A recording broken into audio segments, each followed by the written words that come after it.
اليوم يا جماعة وللأسف قررنا نبيع لاعب من أفضل لاعبين ريال مدريد بهذا الموسم.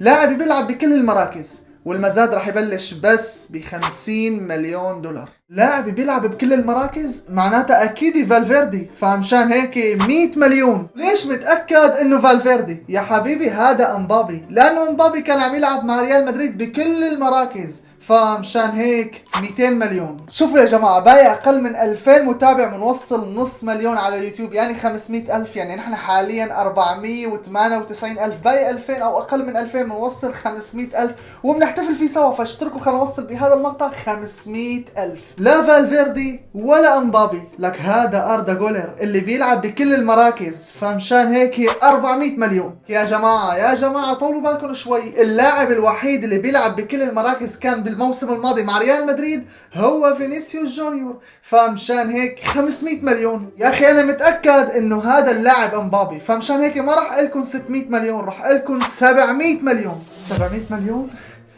طيب خلص انا بنسحب. مبروك. سيبايوس لاعبا لنادي برشلونة. في هذه اللحظة أدرك أبو حمدان إن جاب العيد.